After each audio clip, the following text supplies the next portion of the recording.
Padre, eu tenho 26 anos, sou advogado e gostaria de lhe fazer uma pergunta. Como identificar que eu estou maduro para assumir o casamento? Eu escuto tantas vezes a expressão ser maduro, mas nem sempre sei decodificar o que isso realmente significa. Tem relação com a idade, padre? Eu não sei. Às vezes vejo tantos adultos agindo como se fossem adolescentes e o contrário também. Pessoas muito jovens que já estão conseguindo viver de maneira harmonizada com a vida. Gostaria muito que o senhor refletisse sobre isso. Abraço, Marcelo Ribeiro, de Osasco. Marcelo, o preparo para o casamento, antes de falar da maturidade, o tempo do namoro é justamente para você ensaiar o que será uma vida futura a dois, Então, a maturidade consiste em você ser capaz de descobrir se você já tem condições de se repartir. Maturidade está muito associada a essa capacidade do outro dividir-se, No livro Quem Me Roubou de Mim, que está aqui, nós trabalhamos o conceito de pessoa a partir da antropologia teológica cristã, onde nós dizemos que ser pessoa significa você estar na posse de si para depois dispor-se ao outro. A maturidade é um pouco isso. Você sabe que a criança, ela tem muita dificuldade de doar-se. A criança, ela gira muito em torno das necessidades dela. Eu quero isso, eu quero aquilo, ela não sabe esperar. A partir do momento que ela começa a ser educada, ela vai descobrindo que o mundo não gira em torno dela. Que a mãe, por exemplo, às vezes ela vai ter de tomar um banho antes de realizar as vontades dela, que ela pode muito bem esperar, que não está na hora do almoço ainda, que o almoço não está pronto. Enfim, são situações em que a criança vai se exercitando para compreender que o mundo não gira em torno dela. O casamento é um momento da vida, em que a pessoa está disposta a dividir tudo que ela é, tudo que ela tem, inclusive, mas hoje o povo casa com separação de bens, Antigamente o povo casava com mais disposição, inclusive tinha comunhão total de bens. Hoje não, são casamentos mais negociados, porque já casam pensando que pode não dar certo. Mas a comunhão de bens era muito significativa dentro do contexto de um casamento, porque já manifestava que existia uma opção pelo outro que pretendia ser duradoura, Eu estou comungando com você tudo o que eu tenho, mas sobretudo tudo o que eu sou. Mas eu não posso me doar ao outro se eu ainda não me possuo. Eu não posso dar ao outro aquilo que eu não tenho. E é por isso, Marcelo, que tantas vezes as pessoas ficam imaturas por muito tempo. Eu tenho visto eu tenho analisado muito esse prejuízo contemporâneo que nós estamos sofrendo. Ainda ontem, numa reunião que a gente teve da fundação, estava conversando lá com as nossas colaboradoras, Eu dizia para elas assim, eu fico preocupado porque às vezes o cristianismo, a estrutura ritual do cristianismo, tem nos favorecido muito pouco o autoconhecimento. Nos falta o silêncio, nos falta a quietude. Dentro do rito, Você já observou isso? Na missa nem sempre nós temos aquela oportunidade de viver um silêncio mais demorado. Nós não criamos uma vida de oração em casa que nos favoreça essa quietude, esse silêncio. E o mundo é cada vez mais barulhento. O vizinho é cada vez mais desrespeitoso, com a música alta que ele põe, não quer nem saber se você está dormindo, ou se aquela música está excessivamente alta, até mesmo para um horário durante o dia. Então nós estamos vivendo num mundo cada vez mais barulhento, que está dificultando este autoconhecimento. Virou até uma rima, Um mundo barulhento que dificulta o autoconhecimento. Como é que a gente se conhece? Quando a gente mergulha nas nossas misérias, nas nossas possibilidades, quando ao final do dia você tem a oportunidade de refletir as atitudes que você teve, o jeito como você viveu, o jeito como você escolheu ser você. O namoro é um tempo em que você faz isso a dois, em que você descobre as qualidades do outro, os defeitos, porque gente perfeita não existe. E aí você vê se aquele pacote lhe é satisfatório, O outro não é um pacote, mas só a expressão ajuda. Ou é um pacote, difícil de ser levado, Você olha para a totalidade do outro, o que ele tem de bom, o que ele tem de ruim, e você vai decidir se você quer isso para a sua vida. se é com Ele que você quer dividir os seus dias. É uma análise boa. Uma amiga minha estava falando, você sabe que hoje, ela falou para mim, eu tenho ficado mais seletiva. Eu falei, por quê? Eu falei assim, eu fico pensando que às vezes eu perco tanto tempo com situações e pessoas que não me agregam nada, nada, absolutamente nada. E é verdade. Às vezes nós temos alguns relacionamentos assim, do dia a dia, né, que não agregam nada, gente, e você dispensa um tempo tão precioso àquela pessoa. De repente é um tempo que você poderia estar com um amigo de verdade, fazendo uma leitura, fazendo um curso de inglês, aprendendo alguma coisa, né, fazendo uma leitura que pudesse lhe instruir conhecimento, lhe agregar conhecimento. E ela falou assim, agora padre, antes de eu aceitar um convite para uma festa, para sair, para isso, para aquilo, eu penso assim, essa pessoa vai estar na minha festa de 80 anos? Se eu chegar à conclusão de que não estará, eu não vou. Uma maneira que ela teve de resolver esse monte de urgências que não são urgentes. Você já observou como você perde tempo na sua vida indo em festas por obrigação? Ah, mas eu tenho de ir. Ah, mas eu tenho de ir. E o tempo vai passando. E de repente, aquela oportunidade que você teria de estar fazendo um retiro, de até mesmo, gente, de ficar à toa em casa e de se ocupar um pouco com você, de assistir um bom filme. É impressionante como o cinema tem o poder de nos fazer pensar. Bons filmes, sabe, existe uma série, um elenco de filmes interessantes que nos fazem pensar, que nos fazem repensar os valores, a estrutura social em que nós estamos inseridos. Tudo isso precisa nos amadurecer. Os estímulos para o amadurecimento nos dias de hoje são cada vez mais escassos. A música que toca no rádio é um lixo, com todo o respeito, pode até ser bonitinha, mas do ponto de vista poético, do ponto de vista de, nossa, essa letra me fez pensar, essa letra me provocou alguma coisa boa, essa letra me fez tocar os meus sentimentos mais profundos, os meus sentimentos mais nobres. Tudo hoje está sendo nivelado como entretenimento, vai entreter.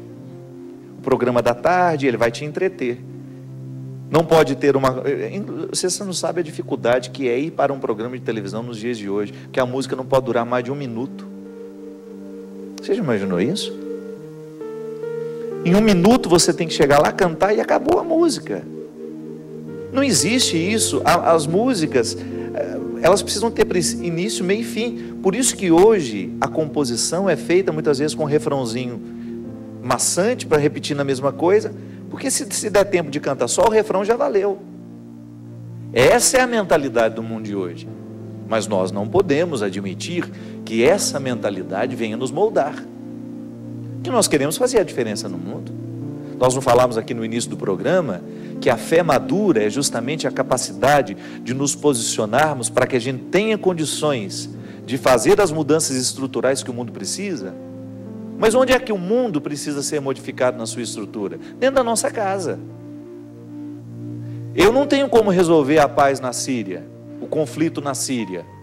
Tenho como rezar por isso, pedir a Deus que interfira nas pessoas que poderão tomar decisões.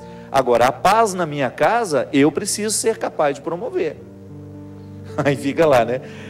Quer que se resolvam os conflitos da Síria, mas não atravessa o corredor para pedir perdão ao irmão, que mora do outro lado do corredor. Que mundo é esse? Que estrutura de mundo é essa que nós queremos transformar, se nós não fazemos nas pequenas coisas aquilo que a gente gostaria que fossem feitas nas grandes estruturas? Então, quer a paz na Síria, mas queira a paz com seu vizinho também. Busque o que é possível dessa paz, porque senão isso fica muito utópico. Aí é muito fácil a gente pegar um cartazinho e ir para a rua, pedir que o povo não seja corrupto, que a estrutura do governo não seja corrupta. Concordo.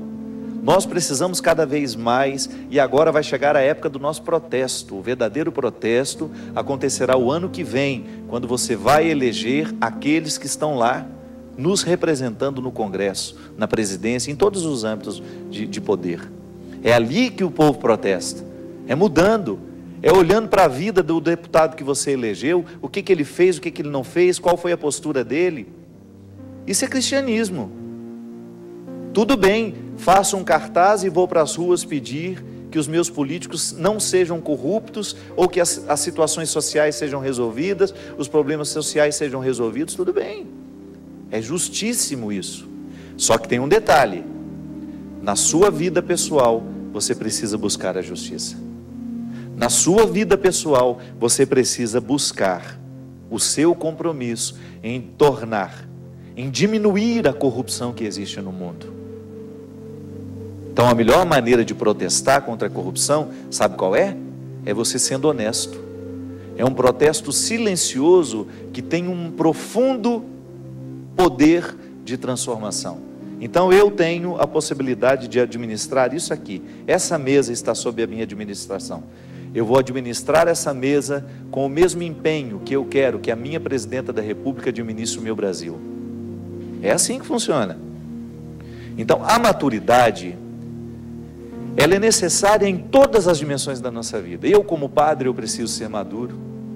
O médico, no exercício da sua profissão, precisa ser maduro. Para quê?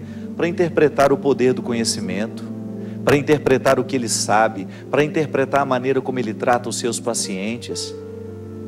A mãe precisa ser madura para poder fazer pelo filho o que ela realmente sabe que ele precisa, não o que ele quer. Porque na maturidade nós estamos dispostos a viver o conflito saudável. Pessoas maduras não correm do conflito. Minha gente, grandes tragédias acontecem porque a gente não viveu o conflito na hora certa. A gente não soube dizer não ao filho, a gente não soube proibir o que deveria ter sido proibido, no momento em que você ainda tinha autoridade para proibir. Se a gente negligencia a oportunidade de proibir na hora certa, depois nós vamos ter de conviver com as consequências nefastas de uma vida que não deu certo, porque faltou limite. E não precisa ser assim. Se a gente toma conta do momento presente, se a gente articula bem o que agora nos é possível fazer, o futuro será melhor. A melhor maneira de preparar o futuro é vivendo bem o presente. É um clichê, mas é verdadeiro e precisa ser recordado. O que você vai colher amanhã está sendo plantado hoje. E é por isso que é tão interessante você se comprometer, né? Você se comprometer com a sua maturidade. A maturidade, ela nos faz ter o gosto pela vida. É igual a fruta madura, né? A fruta madura é a fruta que já alcançou o seu sabor. A fruta madura é aquela que já está pronta. Não significa que nós vamos interpretar o pronto como algo que não precisa ser mais mexido. Não, a condição humana é diferente. A metáfora da maturidade tem limite quando nós analisamos a vida humana. O que nós queremos, o que nós pretendemos é assumir a maturidade como um projeto de vida. O maduro é aquele que sabe dizer não. Ah, vamos lá na nossa festa, não sei o quê. Não, eu não posso. Eu estou cansado e o mais sábio para mim hoje é ficar em casa e descansar. O maduro não tem medo de contrariar. Você já parou para pensar o quanto que a gente sofre desnecessariamente porque a gente não soube contrariar o outro? Porque a gente fez o que não deveria ter feito só para não criar um impasse. Quem disse que o impasse não é saudável? Ele nos provoca liberdade interior, minha gente. O outro depois se acostuma com você. Quando você começa a dizer o não na hora certa, porque você já refletiu e descobriu que seria desnecessário aquele sacrifício. Uma coisa é você ir fazer o que realmente tem de fazer. Um amigo está doente e eu vou lá prestar minha solidariedade, vou ficar com ele um dia se for preciso, para ajudar a família. Isso é uma coisa. Outra coisa é você conseguir alcançar essa liberdade interior de poder dizer não àquilo que você sabe que não é papel seu. É como alimentar carentes, né? Eu não tenho obrigação de alimentar carentes. Você também não tem. Porque o carente muitas vezes é um poço sem fundo. Quanto mais você dá, mais ele quer, e mais ele vai te cobrar, e mais ele vai cobrar, e mais ele vai cobrar. E muitas vezes, numa relação pautada na carência, ela é absolutamente sufocante, desagradável. Quando você percebe, o tempo passou e você está ali, ó, com aquela pessoa por aqui. Por quê? Porque faltou a oportunidade de dizer na hora certa a palavra certa. Isso requer maturidade. Marcelo, você vai saber que está na hora de casar, é no momento que você percebe que a sua vida já não cabe mais sozinho em você. que você precisa dividi-la com alguém. E não tenha medo de reconhecer que você quer ficar solteiro. Não é nenhum problema você ficar solteiro a vida inteira, não. É opção. Que bobagem é essa que chega um momento da vida que tem de casar? Mentira. Hoje a gente tem, o mundo mudou. Em outros tempos as pessoas se casavam imediatamente após os 20 anos, e depois já ficava como se fosse para titia, né? Porque faltava mentalidades mais abertas para entender hoje, por exemplo, o empenho de uma vida profissional, né? Profissional, aos 30 anos é a hora de sair do Brasil, de fazer um curso fora, e basta cavar a oportunidade que acha, minha gente. Ah, mas eu não tenho dinheiro, padre, eu não sei isso, aquilo. Vai estudando para você ver, vai ficando qualificado para você ver. O mundo de hoje tem necessidade de gente qualificada, de gente que se especializou. E a vida profissional provoca uma realização, uma satisfação muito grande. Eu lamento muito, sabe? Não sei se estou errado na análise que faço, mas às vezes eu vejo pessoas jovens desperdiçando tanto tempo com a vida emocional. Vivem o tempo todo em torno de problema com a namorada, o problema com o namorado, gastando uma energia desnecessária, uma energia que deveria estar canalizada para a realização profissional, para os estudos, para a faculdade. Impressionante como eu vejo gente emperrada, só chorando por causa do namorado, só chorando por causa da namorada, porque aconteceu isso, porque ela me traiu, porque aconteceu isso, porque aconteceu aquilo. Vai chorar por questões mais nobres. Chore por oportunidades que você quer ter na vida. Chore pela oportunidade de cursar uma boa universidade. Chore porque está levantando cedo todo dia para ir trabalhar, para dar conta da vida, para vencer. Sabe, existe um status quo, né, que muitas vezes nos segura naquela situação. Ah, eu nasci pobre, eu não tive oportunidade de estudar, os meus irmãos são todos assim, eu serei também. Mentira. O conhecimento, minha gente, ele abre portas que nós não podemos nem imaginar. Machado de Assis, um dos maiores intelectuais da história, que é brasileiro, era um mulato pobre que não tinha oportunidade nem de frequentar a escola. Sabe como é que ele fazia? Ficava escutando as aulas através do muro que separava ele da escola. Ninguém segurou o Machado de Assis. Ninguém segurou. Por quê? Porque ele quis. Ele foi teimoso. Ele não se contentou, ele quis a maturidade, ele não se contentou com a imaturidade, com a artificialidade, ele quis além. E aí você vai ler os romances de Machado de Assis, você vai identificar que foi um homem que sofreu todo tipo de preconceito.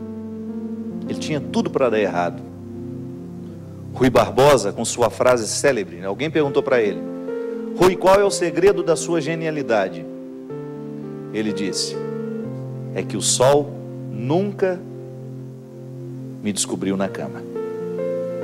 Ele nunca me encontrou deitado. Antes dele chegar, eu já estou trabalhando. É isso, minha gente. Viver o mistério da salvação, assumir essa presença de Deus em nós, é você fazer a parte que lhe cabe. Cabe a mim, cabe a você. E a Virgem de Nazaré, ao nos trazer o seu menino, ela nos dá esse presente, um presente de Natal. Acho que é o presente mais bonito que a gente pode receber de alguém, é esse. Alguém com uma palavra, com um gesto, tornar a nossa vida melhor.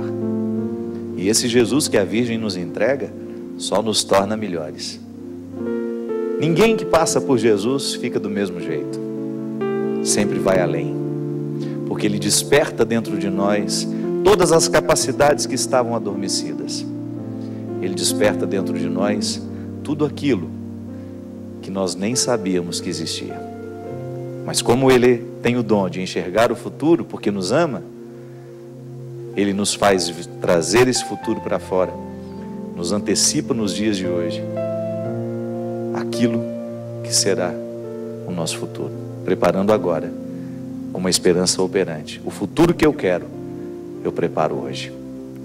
Derrame sobre todos nós a bênção e a proteção do céu, do Deus Todo-Poderoso, Pai, Filho e Espírito Santo. Amém. Ó Virgem Santa,